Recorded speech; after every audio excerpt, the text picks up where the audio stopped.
Avez-vous une mauvaise habitude dont vous voulez vous débarrasser? Eh bien, si vous restez avec nous, je vais partager avec vous des choses importantes à ce sujet. Tout de suite dans Jouissez de votre vie tous les jours.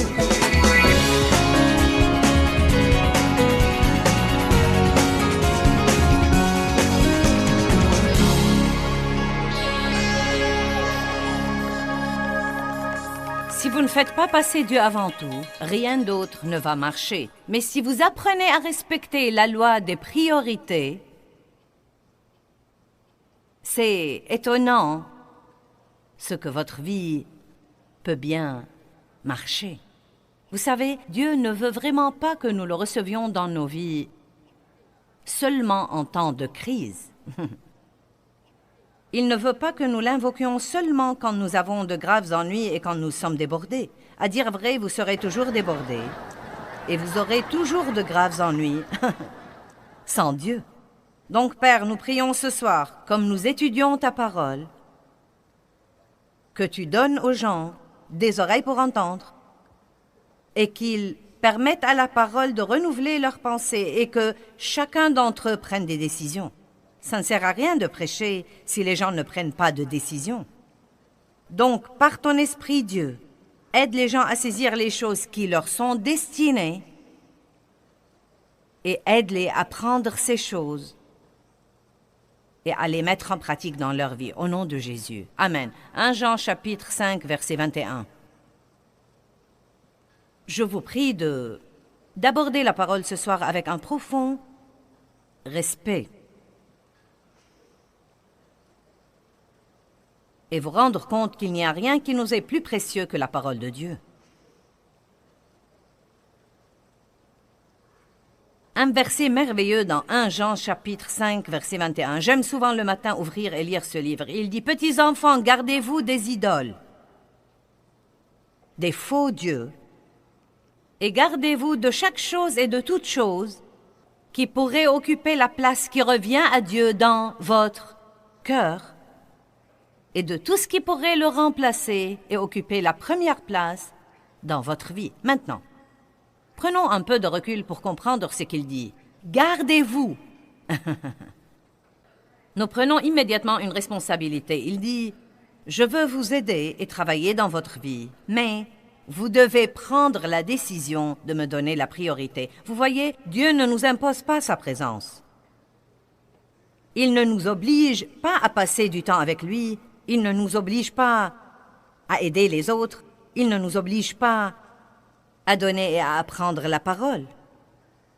Dieu n'a obligé personne à venir ici ce soir. Vous avez décidé de venir et je vous félicite pour avoir pris la décision de venir un jeudi soir alors que vous avez travaillé toute la journée et vous allez reprendre votre travail demain. Vous savez, les gens normaux ne se comportent pas comme ça.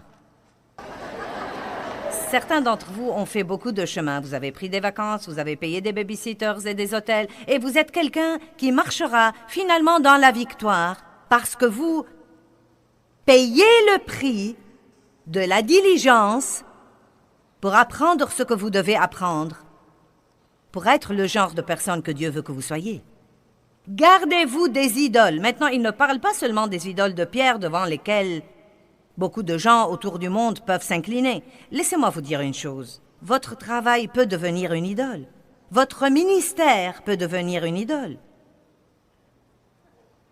Vos enfants, votre mari, un passe-temps, un sport, la télévision. Presque tout peut devenir une idole. Et Dieu les voit comme des idoles si nous les préférons à lui. Donc, je pense que nous devons tous commencer par nous poser cette question. Y a-t-il quelque chose qui vient avant Dieu dans ma vie? Et je suis sûre, si vous êtes comme la plupart de nous, vous avez besoin d'y penser. Donc, vous pouvez le noter et tenir une réunion avec vous-même par après. Nous ne nous réunissons pas avec nous-mêmes assez souvent. Il a dit, gardez-vous de tout ce qui pourrait occuper la place qui appartient à Dieu dans votre cœur. Qu'est-ce que l'habitude? Tout d'abord, nous parlons beaucoup de l'esclavage. Et nous entendons souvent ce mot.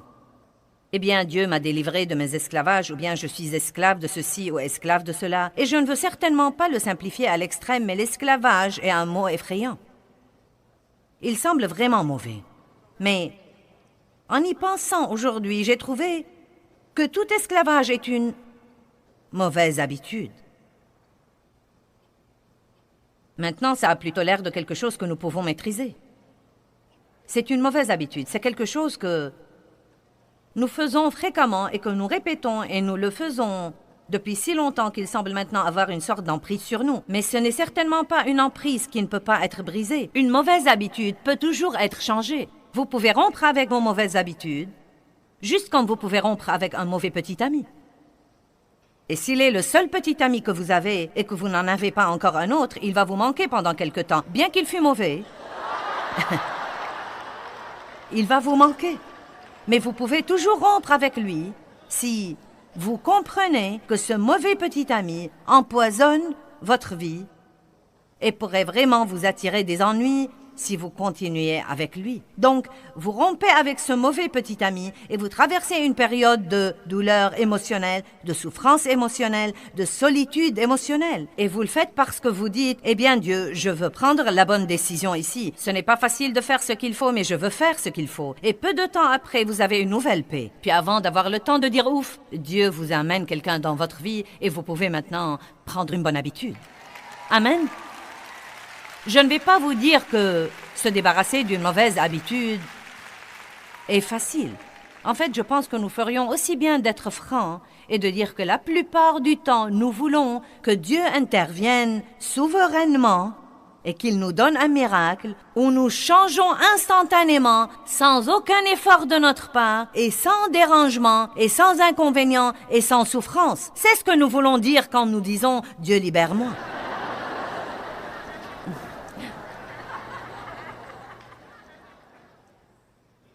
Amen. C'est comme si vous disiez à votre enfant, « Johnny, va nettoyer ta chambre. » Et Johnny va dans sa chambre et dit, « Seigneur, j'ai besoin d'un miracle pour que cette chambre soit propre quand j'ouvre les yeux. » À quoi ça sert d'entrer dans votre maison et de dire, « Maison, sois propre. » Saleté, sors au nom de Jésus. Allez maintenant, puisque nous sommes ici, pourquoi nous n'en profitons pas pour grandir un peu ce week-end? Amen? Donc, si nous allons nous débarrasser d'une mauvaise habitude et prendre une bonne habitude, il va y avoir un petit effort à fournir. Il va y avoir des moments de dérangement. C'est pourquoi nous ne pouvons pas le faire sans l'aide du Saint-Esprit. Comprenez ceci depuis le début. Vous ne pouvez pas le faire sans l'aide de Dieu. C'est l'erreur numéro 1 que font généralement les gens en essayant de vivre la vie chrétienne. Ils essayent toujours de le faire tout seuls et ils oublient le facteur de Dieu. Voyez, vous ne pouvez pas plaire à Dieu sans Dieu. Intéressant, n'est-ce pas? Vous ne pouvez pas plaire à Dieu sans que Dieu ne vous aide à lui plaire. C'est exactement pourquoi il a dit « Quand je m'en irai, je vous enverrai un autre consolateur. » Je vous enverrai mon esprit. Il vous consolera. Il vous aidera. C'est le Parakletos, celui qui marche à côté de vous. La Bible amplifiée l'appelle le prêt à intervenir. J'aime ça. Il est toujours en état d'alerte au cas où vous vous attirez des ennuis et que vous avez besoin d'aide. Mais c'est un gentleman. Il faut le lui demander. Ça ne nous ferait pas de mal de dire « Dieu, s'il te plaît, aide-moi » plus que 1000 fois par jour. Car nous en avons besoin au moins aussi souvent. Aide-moi, Dieu. Aide-moi, aide-moi, aide-moi. Une habitude est votre façon habituelle de vous comporter. Un mode de comportement acquis par la répétition fréquente. Maintenant, laissez-moi vous dire que chaque fois que vous faites un bon choix, vous êtes plus proche de vous débarrasser d'une mauvaise habitude et de prendre une bonne habitude. Pour prendre une bonne habitude et se débarrasser d'une mauvaise, tout ce que vous devez faire, c'est de faire un bon choix chaque fois. Et je dirais, ne pensons même pas au mauvais choix, et n'en parlons pas aussi. Et focalisons sur les bons choix, car vous surmontez le mal par le bien. C'est un des plus grands secrets dans la parole de Dieu. Romains 12, 21. Nous surmontons et nous vainquons le mal par le bien. Donc, ne pensons même pas à toutes ces mauvaises habitudes que nous avons. Appliquons-nous à prendre de bonnes habitudes. Je crois que nous pensons parfois à tous les mauvais trucs dont nous devons nous débarrasser. Ceci détruit toute notre force. La Bible dit « Marchez selon l'esprit et vous n'accomplirez pas les désirs de la chair ». Elle ne dit pas « Arrêtez de faire de mauvaises choses pour marcher dans l'esprit ». Elle vous dit de marcher dans l'esprit et à ce moment-là, vous n'aurez ni la possibilité ni le temps d'accomplir les désirs de la chair. Puis-je vous dire que pendant que vous êtes là ce soir, vous ne vous attirez pas d'ennui?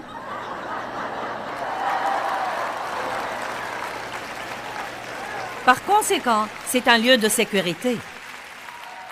C'est une bonne chose. Pendant le temps de louange et d'adoration, vous ne vous êtes pas attiré d'ennui. Donc vous avez choisi de marcher dans l'esprit en venant ici et en utilisant votre temps pour ceci. Et donc ce bon choix vous empêche déjà de faire peut-être un mauvais choix si vous étiez ailleurs. Prenez l'habitude de fréquenter les gens qui font de bons choix. Plus vous êtes entouré de gens qui font de bons choix, plus vous avez de fortes chances de faire de bons choix. Et si vous avez une certaine faiblesse, vous ne devez certainement pas fréquenter quelqu'un qui a la même faiblesse que vous. Ce n'est pas bien.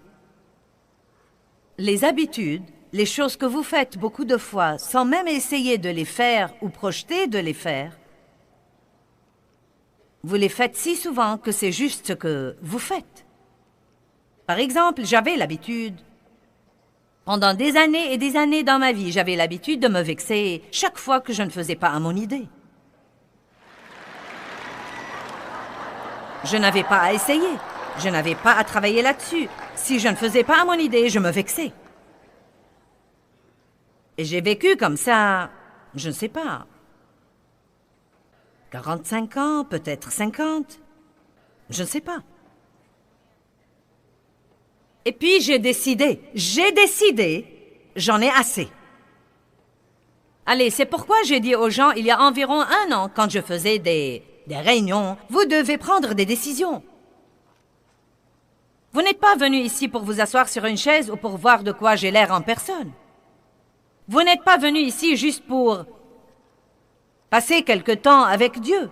Vous êtes ici pour écouter la vérité. Et si vous prenez la décision d'agir d'après ce que vous écoutez, cela changera votre vie. Mais vous devez prendre une décision. Vous ne pouvez pas attendre que vous en ayez envie ou que vous le vouliez ou attendre que vos amis le fassent. Vous devez prendre une décision. Je ne vais plus vivre de la façon dont j'ai vécu. Vous voyez, j'en avais finalement assez d'être toujours vexé. Si vous n'en avez pas assez d'être fâché et vexé et jaloux et amer et rancunier et avide et toutes ces choses-là, si vous n'en avez pas encore assez, tournez autour de la montagne quelques fois de plus. Je reviendrai à cette époque l'année prochaine. Et je suis sûre que je prêcherai une version de ce sermon, vous savez. Il paraît que c'est ma mission dans la vie. Je nettoie les poissons. Les évangélistes les attrapent et je les nettoie. Amen. Dieu soit loué. J'étais dernièrement dans un magasin de lunettes de soleil pour resserrer mes lunettes. Et j'étais avec une fille qui a un appel très fort sur sa vie comme évangéliste. Et... non, mais comme vous l'avez vu, beaucoup de gens ont reçu le Christ ici ce soir, donc... même en tant qu'enseignante, il y a l'évangélisation là-dedans. Mais l'appel principal sur ma vie, c'est d'aider les chrétiens à grandir. Non, mais à qui nous profitons dans le monde? Écoutez, je ne veux pas juste aller au ciel, je veux prendre quelqu'un d'autre avec moi. Amen. Nous sommes des lumières dans un monde obscur, donc, vous savez, nous essayons d'enlever la poussière de vos ampoules pour qu'elles puissent briller. Mais c'était tellement drôle. Vous savez, cette fille qui s'occupait de nous dans ce magasin, Nous lui avons parlé un peu. Et la fille qui m'accompagnait a essayé de lui glisser un mot comme évangéliste. Elle lui dit à quelle église vas-tu? Elle lui répond, je ne vais pas à l'église, mais je suis spirituelle. Et donc, la fille dit, mon ami lui dit, eh bien, tu sais, je suis d'un autre pays. Et elle lui dit, que voulez-vous dire en Amérique par je suis spirituelle? Et donc, elle commence, vous savez, à lui parler de choses et d'autres. Et donc, quelques minutes plus tard, elle s'occupe de moi. Et elle commence à sortir des injures. Maintenant, elle travaille dans ce magasin, elle s'occupe de moi, vous savez. Puis elle dit, oh, je suis désolée. Elle dit, mon patron me dit que je dois arrêter de jurer. Vous savez, dit-elle, mais c'est difficile. Vous voyez, je jure beaucoup, vous savez. Et donc, vous savez, ce n'est pas grave. Non, mais je comprends ça. Je reste cool étant donné où elle en est. Puis elle me dit, je sais que je ne devrais pas le faire, mais elle dit, tu sais quoi, quand je me mets en colère, je jure. Et elle dit, en fait, je pense que Dieu aussi jure. Bien, maintenant, me voilà. Me voilà. Je vais défendre Dieu. D'accord? Donc, mon amie dit que j'étais drôle. Elle a dit, tu t'es penché par-dessus le comptoir en disant, Dieu ne jure pas.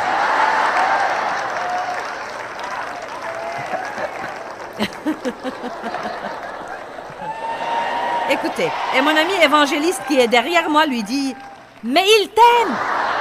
Dieu t'aime!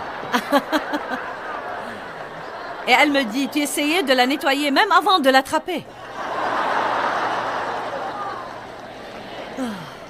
Oh, Dieu est si bon. Amen. J'ai l'impression d'avoir la mission d'aider les gens à grandir et je suis contente que ce soit la partie que Dieu m'ait donnée parce qu'il n'y a rien qui me révolte plus que de voir quelqu'un qui aime vraiment Dieu, de le voir misérable toute sa vie parce qu'il ne sait pas comment mettre la parole en pratique dans sa vie. Et je vous dis maintenant que vous pouvez, avec l'aide de Dieu et une décision de votre part, vous débarrasser de toutes les mauvaises habitudes que vous avez et les remplacer par de bonnes habitudes. Vous ne me croyez pas. J'ai dit que vous pouvez vous débarrasser de toutes les mauvaises habitudes avec l'aide de Dieu. Et vous pouvez prendre de bonnes habitudes. J'ai décidé, j'en ai assez d'être vexée. Et vous savez quoi? Je suis différente maintenant. Ma pensée était prête. Vous savez, votre pensée a beaucoup à faire avec ça. La Bible dit, Dieu a un bon plan pour notre vie, mais Romains 12, 2 dit que notre pensée devrait être renouvelée. Notre pensée devrait être complètement et totalement renouvelée. Nous devons apprendre à penser comme Dieu, à vouloir ce que Dieu veut, à parler comme Dieu. Nous devons apprendre à ressentir ce que Dieu ressent envers un monde perdu et souffrant au lieu de nous apitoyer sur notre sort tout le temps. Et ça prend du temps, ça ne fait aucun doute. Mais vous devez commencer à changer votre pensée à propos de vos mauvaises habitudes. Ne dites plus, si je commence à manger un biscuit, je finis par en manger 12. Non, vous ne devriez pas. Personne ne devrait manger 12 biscuits. Je suis désolée, mais vous n'avez pas à manger 12 biscuits. En fait, vous ne devriez pas en manger un seul si vous ne le voulez pas.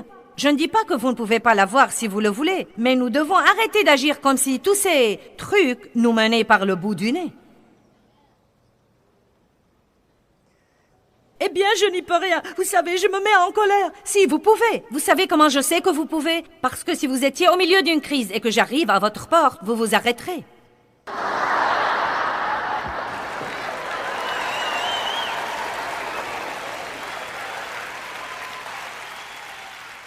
Je criais et je hurlais après mes enfants, par frustration. Et vous savez quoi? Un jour, mon pasteur a frappé à ma porte. Et Dieu m'a donné une petite vision, car je disais, « Oh Dieu, je n'y peux rien, je suis si désolée, je n'y peux vraiment rien. » Et il m'a dit, « Si, tu peux, car nous ne nous comportons pas comme ça devant les gens que nous voulons impressionner. »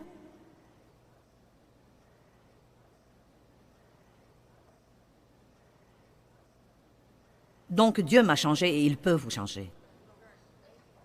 Un habit, vous savez, une nonne porte ce qu'on appelle un habit.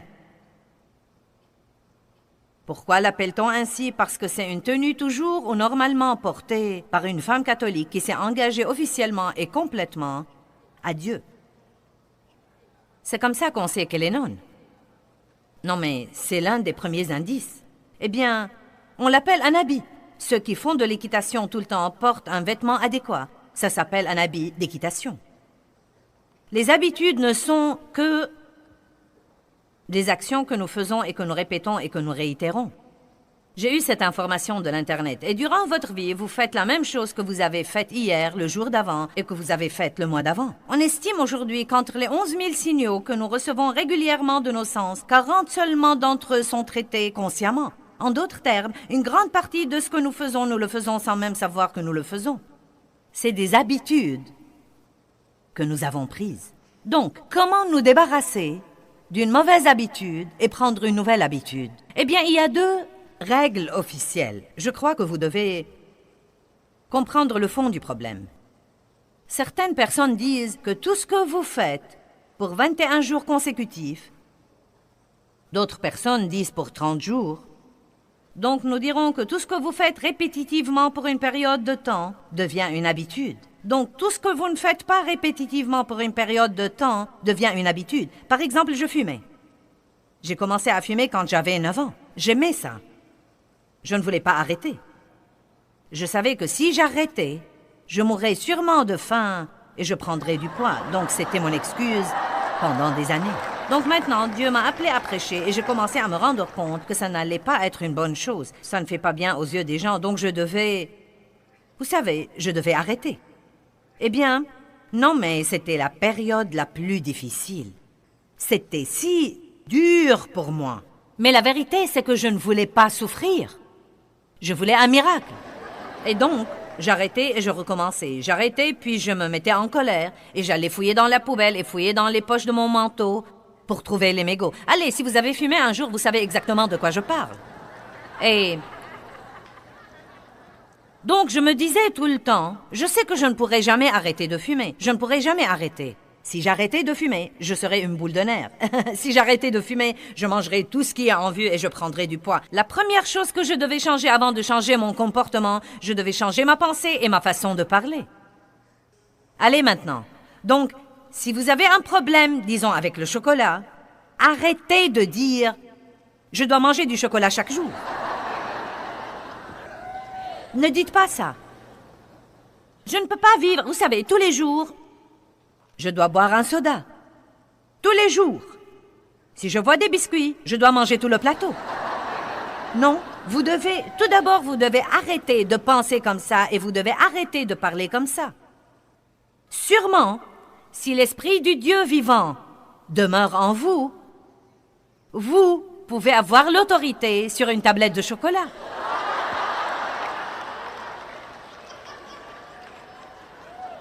Vous devez savoir qui vous êtes. Vous devez vous rappeler qui vous êtes. Vous devez vous dire à vous-même à voix haute qui vous êtes et qui est celui qui vit au-dedans de vous. Vous n'êtes pas un rien du tout, mou, faible, lamentable, pitoyable, manipulé et contrôlé.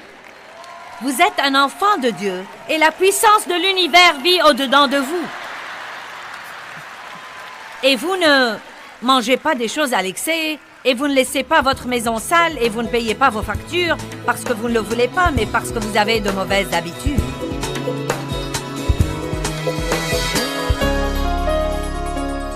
Eh bien, vous savez, perdre de mauvaises habitudes et prendre de bonnes habitudes peuvent tous les deux nous déranger pendant quelque temps. La Bible dit que toute discipline n'est pas d'abord un sujet de joie, mais que la joie vient par après. Donc, je veux vous encourager à ne pas avoir peur d'être dérangé et de compter toujours sur Dieu pour vous aider jusqu'au bout. Méditez le psaume 28, verset 7. « L'Éternel est ma force et mon bouclier. Mon cœur se confie en lui, compte sur lui et s'appuie sur lui en toute confiance, et je suis secouru. Et par conséquent, mon cœur se réjouit. » Il y a une puissance dans la parole de Dieu qui vous aide à traverser toutes les difficultés de la vie.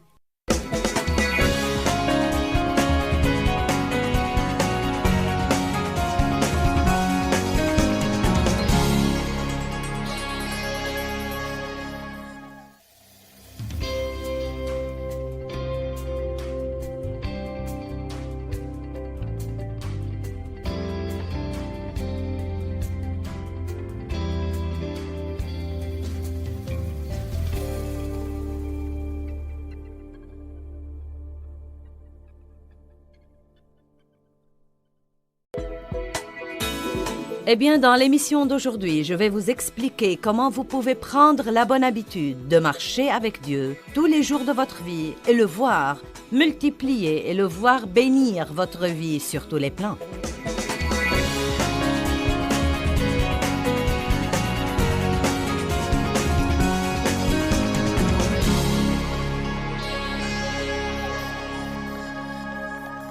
Vous savez, je crois que si nous arrêtons de faire de ce truc un tel monstre, eh bien, je suis en esclavage.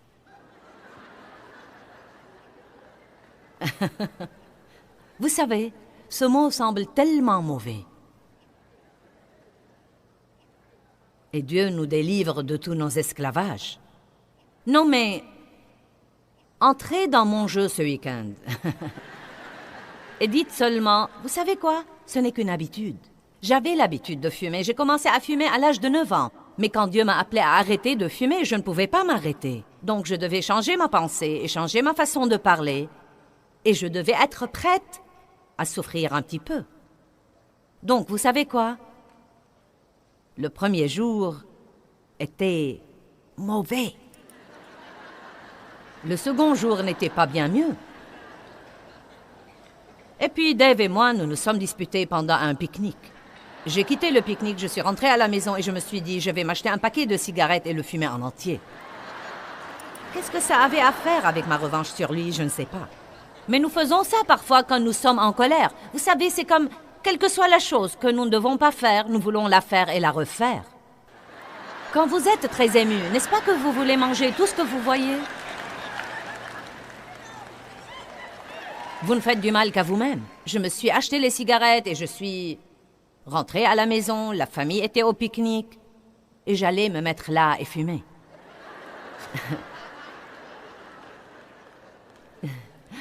J'avais un choix à faire. J'ai tenu bon une semaine. Et ça commençait à devenir pour moi un peu plus facile. Un petit peu, vous savez? C'était comme un point critique pour moi. Je pense que chaque fois que vous essayez de vous débarrasser d'une mauvaise habitude, il va y avoir un point plutôt critique. Il y a comme un point où, vous savez, vous devez vraiment voir si vous avez pris une décision de qualité ou... Non mais c'est facile de se mettre au régime dimanche soir après avoir dîné. La décision de qualité vient quand vos amis veulent déjeuner et ils veulent tous prendre un dessert. Et vous allez vous mettre là et dire « Non, merci ». Et j'ai senti... Vous savez quoi? J'ai senti que maintenant, si je fume ces cigarettes, je risque de me remettre à fumer pour le reste de ma vie. Et je ne vais pas faire ça. Et je les ai toutes jetées dans la cuvette des cabinets. Et je n'ai pas fumé depuis. Et écoutez-moi. Maintenant, écoutez. 30 jours plus tard, c'était du gâteau.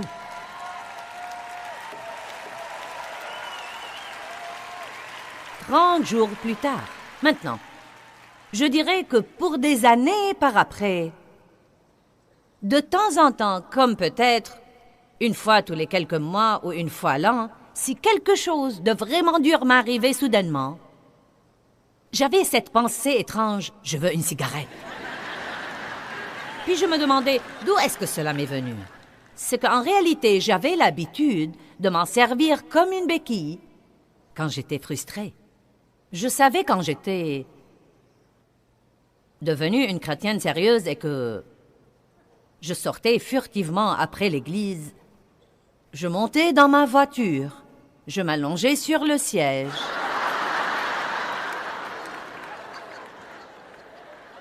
Et je fumais. Que je devais faire un changement.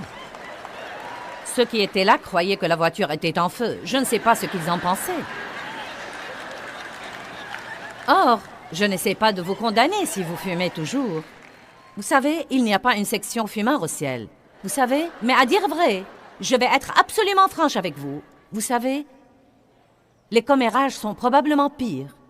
Et l'avidité est certainement pire. Donc il ne s'agit pas de condamnation. Mais je sais aussi que vous voulez avoir un bon témoignage et que vous ne voulez pas vous faire du mal, épuyer et dépenser de l'argent que vous ne devriez pas dépenser. Allez maintenant. Il n'y a probablement pas une personne ici ou qui me regarde à la télé qui ne voudrait pas s'arrêter de fumer. Donc je vous dis que vous le pouvez. Et il n'y a aucune raison pour ajourner. Vous feriez aussi bien de vous décider et de dire « c'est fini ». Et vous savez quoi? D'ici 30 jours, ce sera fini.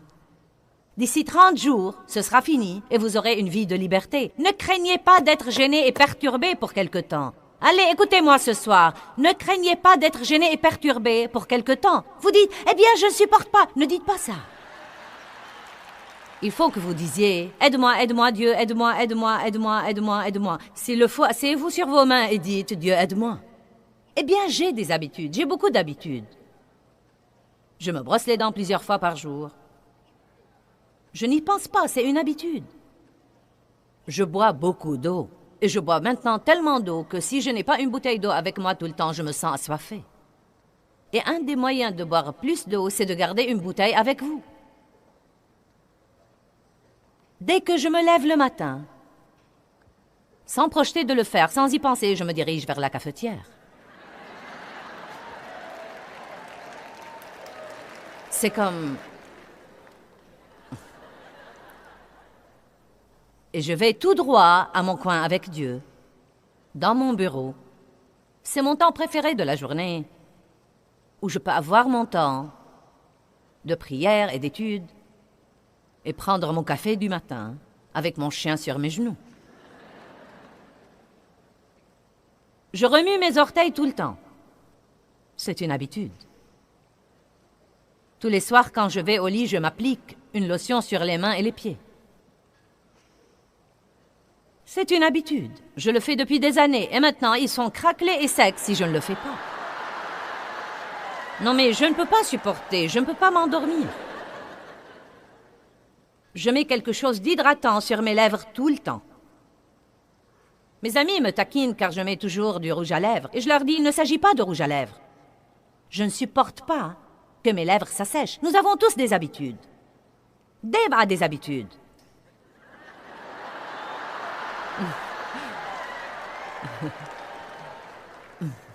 Je n'en ai noté que 3. Et je ne sais même pas s'il sait qu'il a cette habitude. Mais dès qu'il frappe la balle avec un swing, il fait toujours comme ça. Sais-tu que tu fais ça? Non, mais son pantalon ne risque pas de tomber. Mais il fait ça tout le temps. Et vous savez, peut-être pas après tous les swings, mais certainement toutes les quelques fois. Il balance le club de golf et quand il le remet, il fait ça.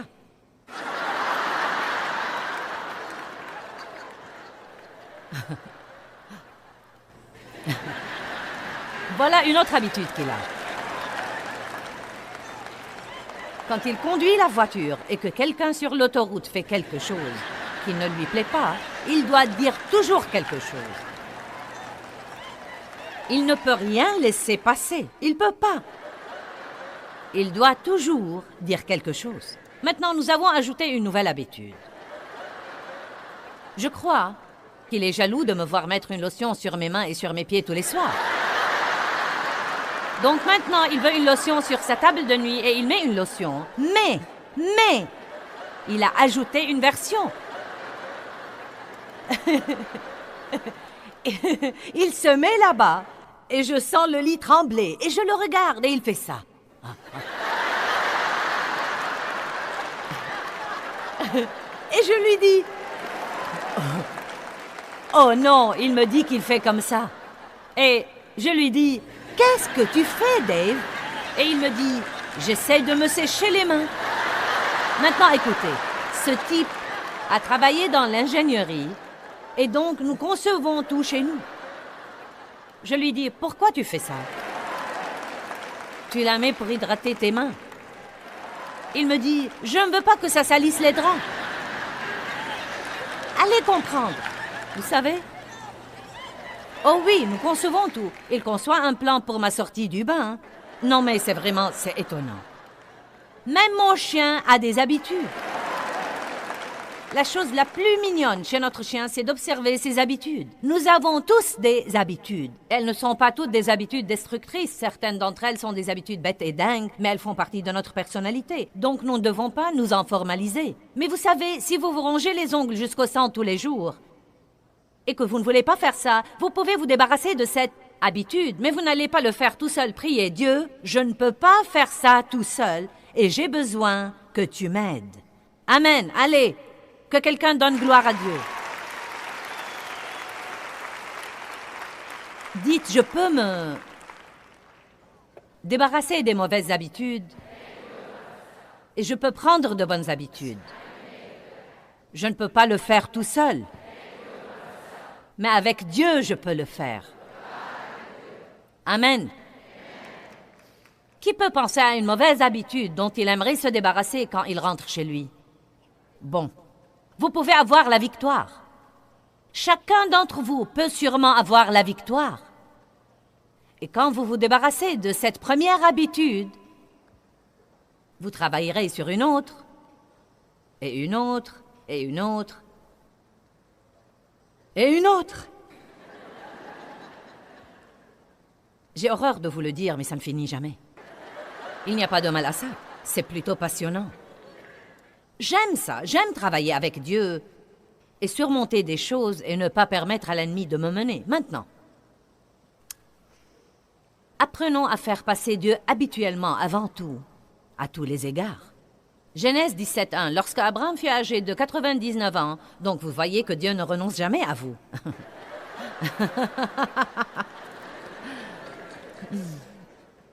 L'Éternel apparut à Abraham et lui dit, « Je suis le Dieu Tout-Puissant. Marche et vis habituellement devant ma face et sois parfait et mûr avec un cœur parfait. » Remettez la première partie de ce verset sur l'écran, s'il vous plaît. Regardez ce mot qui est dans la Bible amplifiée, « habituellement ». Marche et vis habituellement devant ma face. Ensuite, il nous dit, « Et je te multiplierai ». Et il explique quel genre de vie bénie il allait lui donner. Quand il a dit à Abraham, « Marche et vis habituellement devant ma face et j'établirai mon alliance entre moi et toi et je te multiplierai à l'infini. » Verset 3, j'aime ça. Abraham tomba sur sa face et Dieu lui parla. Que veut dire tomba sur sa face? Cela veut dire qu'il a entendu ce que Dieu a dit. Et ce que Dieu lui a dit était en fait, « Je t'ai choisi pour être l'homme avec qui j'établirai mon alliance, et si tu m'obéis, je te multiplierai à l'infini. » Et cette même promesse est pour tous ceux qui entendent ma voix en ce moment. C'était non seulement un message pour Abraham, mais encore un message pour vous. Eh bien, si vous marchez habituellement avec Dieu et devant Dieu, Dieu multipliera sûrement votre vie sur tous les plans. Et c'est vraiment infiniment mieux que le diable qui vous vole tout ce que vous avez. J'en ai assez de la soustraction, je veux la multiplication. J'aime mieux l'arithmétique de Dieu que l'arithmétique de l'ennemi. Amen. C'est un voleur. Il ne vient que pour voler, tuer et détruire. Mais Dieu dit, je vais non seulement ajouter à ta vie, mais encore la multiplier. Vous avez un rendement plus rapide avec la multiplication qu'avec l'addition. Mais Abraham a lu entre les lignes, car vraiment ce que Dieu disait à Abraham était « Je veux être le premier à tous les égards dans ta vie. Je veux être le premier dans ta pensée. » Combien de temps est-ce que vous passez à penser à Dieu? Combien de temps est-ce que vous passez à penser à ce qu'il a fait pour vous? À penser à la beauté de Dieu, à penser à toutes les choses incroyablement grandioses qu'il a faites. Vous arrive-t-il de ralentir pour faire une pause de 5 minutes et penser vraiment à ce dont nous parlons? Combien de temps est-ce que vous passez à parler de Dieu? Parlons de Dieu et non pas de nos problèmes.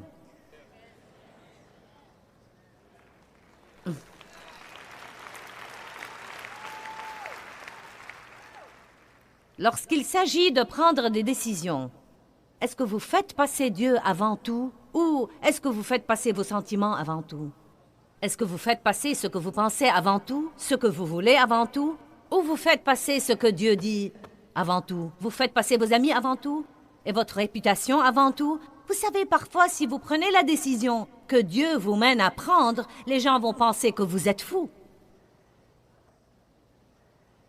Quand j'ai pris la décision de suivre l'appel de Dieu sur ma vie, j'ai perdu mes amis et j'ai été renvoyé de mon église.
Vous dites, oula!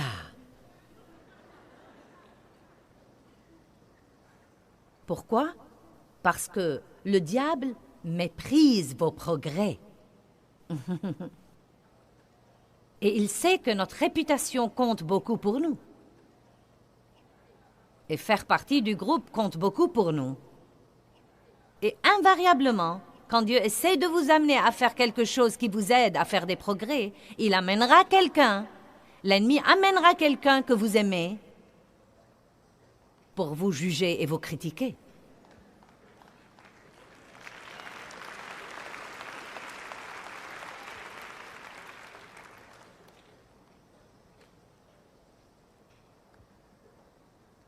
Allons à Colossiens 1:10. Je veux vous montrer 3 versets ici. Pour marcher, vivre et vous comporter d'une manière digne du Seigneur, lui être entièrement agréable et désirant de lui plaire à tous les égards, portant du fruit en toute bonne œuvre et croissant et grandissant progressivement dans la connaissance de Dieu, avec une perspicacité et une connaissance plus complète et plus profonde. Maintenant, voyez, nous savons fort bien que si nous prenons la décision d'essayer de plaire à Dieu à tous les égards, ça va gêner notre vie. Combien d'entre vous le savent? C'est pourquoi les croyants gardent le silence quand on commence à citer ce genre de versets. Entièrement agréable à Dieu à tous les égards. Commencez à dire à Dieu dans votre prière du matin, « Dieu, je veux te plaire à tous les égards. Montre-moi, Dieu, chaque fois que je fais ce qui ne te plaît pas. Montre-moi, Dieu, quand je dis des choses qui ne te plaisent pas et quand je prends des décisions qui ne te plaisent pas. » Et Dieu commencera à s'occuper de vous et à vous montrer des choses. Vous serez au milieu d'une conversation et vous saurez tout d'un coup que vous ne devriez pas dire ce que vous dites. Vous serez sur le point d'acheter quelque chose dont vous n'avez pas besoin. Vous sortez cette carte de crédit plastique une fois de plus. Et Dieu vous a déjà dit de vous acquitter de vos dettes. Et Dieu vous dira, non, tu ne dois pas acheter ça. C'est parfois embarrassant quand vous avez déjà tous les trucs sur le comptoir. Oh, allez, allez. Je les avais pris à la maison et Dieu m'a amené à les rendre. Allez, vous n'allez pas vous ennuyer en servant Dieu si vous devenez un vrai chrétien. Ne me dites pas que c'est ennuyeux d'être un chrétien. Ce n'est pas ennuyeux, parce que Dieu s'occupe de nous toujours à propos de quelque chose. Je pense que c'est le voyage le plus passionnant de la vie que de dire vraiment, Dieu, je veux te servir toujours, je veux te plaire complètement.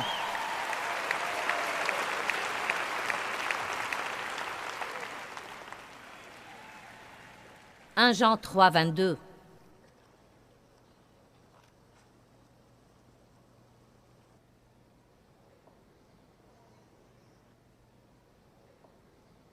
Et quoi que nous demandions, nous le recevons de lui. Parce que nous gardons ses ordres avec vigilance, nous observons ses suggestions et ses commandements, nous suivons son plan pour nous et nous pratiquons habituellement les choses qui lui sont agréables. Voulez-vous ajouter de la puissance à votre vie de prière? Alors, vous pouvez augmenter la puissance dans votre vie de prière en commençant la semaine prochaine immédiatement par prendre plus de décisions qui plaisent à Dieu. Chaque fois que nous disons oui à la chair et non à Dieu, nous nous faisons du mal. Nous nous dépouillons de quelque chose. 1 Thessaloniciens 2, 4. Il dit, « Mais comme nous avons été approuvés de Dieu pour que l'Évangile nous fût confié, nous parlons ainsi. » Comprenez ceci, nous parlons ainsi, non comme pour plaire aux hommes, mais pour plaire à Dieu, qui sonde nos cœurs en nous attendant à ce qu'il soit approuvé. Nous devons en arriver au point où nous plaisons à Dieu et non pas aux gens. Combien de fois quelqu'un nous demande de faire quelque chose et nous savons au fond de nous-mêmes que Dieu dit non, et pourtant nous le regardons et nous disons oui de notre bouche. Il nous regarde en souriant, mais au-dedans de nous, nous avons comme ce... dans notre esprit. Pourquoi nous faisons ça? Car nous voulons plaire aux gens. Nous ne voulons pas que les gens nous jugent, nous ne voulons pas qu'ils nous critiquent, nous ne voulons pas avoir à nous expliquer. Je pense que nous devons avoir un peu plus de respect l'un pour l'autre, et je ne pense pas que nous devons contraindre les gens à faire les choses. Nous devons leur donner la liberté de faire des choix et de ne pas les forcer à faire ce que nous voulons.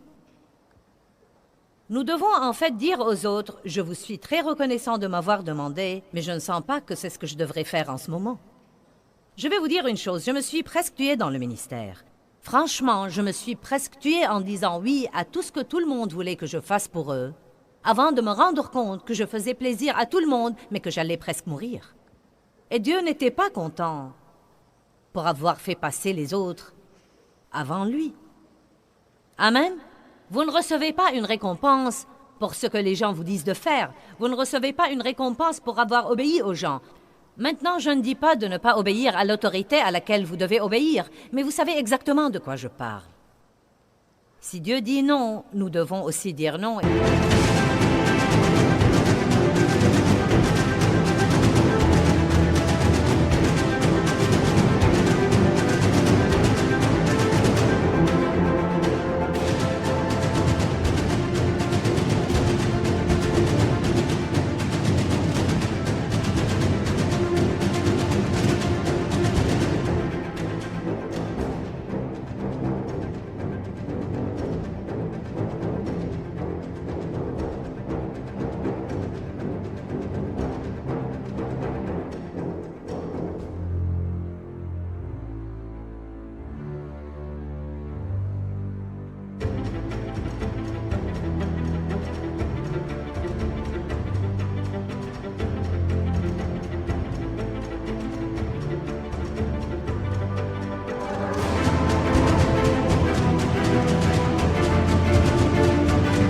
Et s'il dit oui, nous devons dire oui.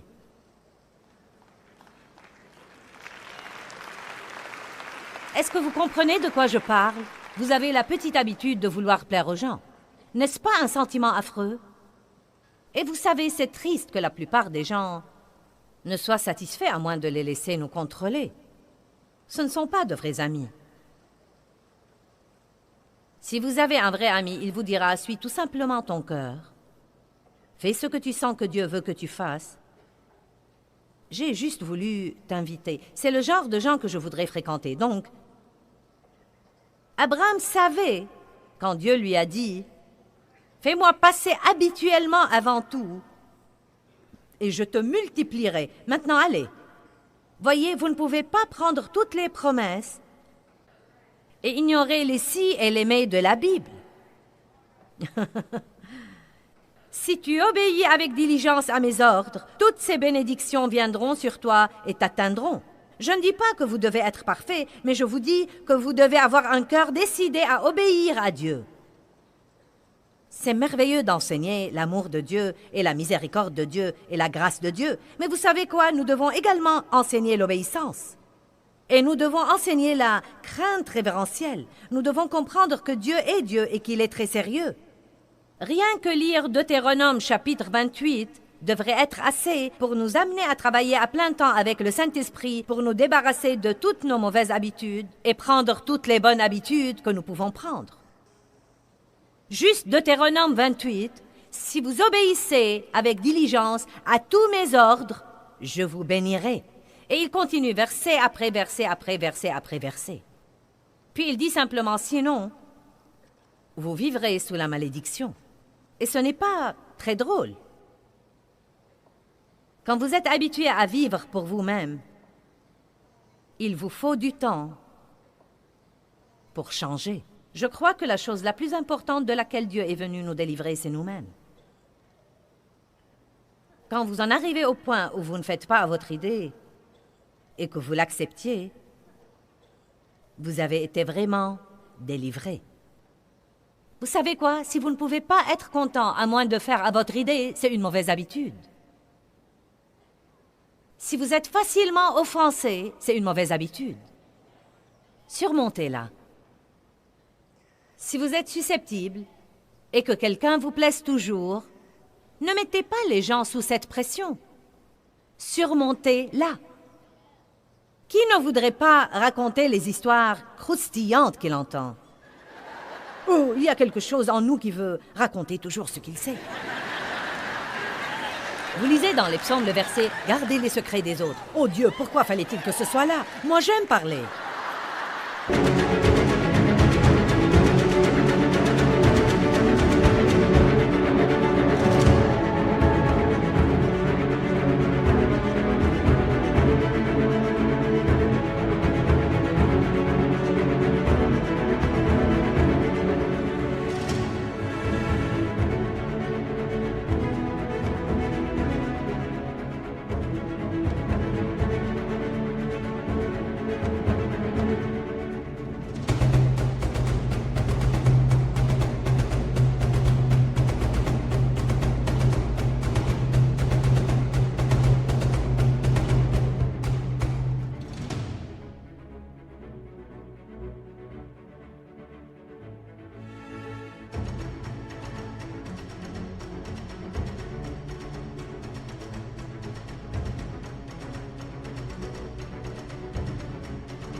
Allez maintenant!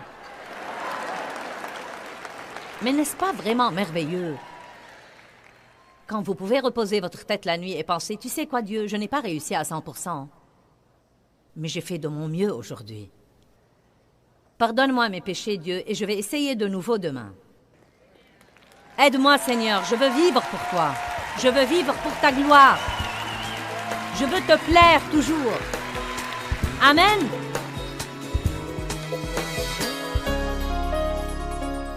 Eh bien, se débarrasser des mauvaises habitudes et prendre de bonnes habitudes peuvent tous les deux nous gêner pendant quelque temps. La Bible nous dit qu'aucune discipline n'est immédiatement sujet de joie, mais que la joie vient par après. Donc, je veux vous encourager aujourd'hui à ne pas craindre d'être gêné et perturbé et de compter sur Dieu pour vous aider. Méditez le psaume 28, verset 7. « L'Éternel est ma force et mon bouclier. En lui mon cœur se confie, compte et s'appuie en toute confiance sur lui, et je suis secouru. Par conséquent, mon cœur se réjouit à l'infini. » Il y a une puissance dans la parole de Dieu pour vous aider à traverser toutes les difficultés de la vie.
khắp phương trời vẫn nhớ tới quê hương. Người về đây thăm làng Trù quê mẹ và làng Sen quê cha, xúc động bồi hồi người rơi giọt lệ, thương mái nhà tranh thương đất mẹ nghèo, đi suốt cuộc đời mới được thăm.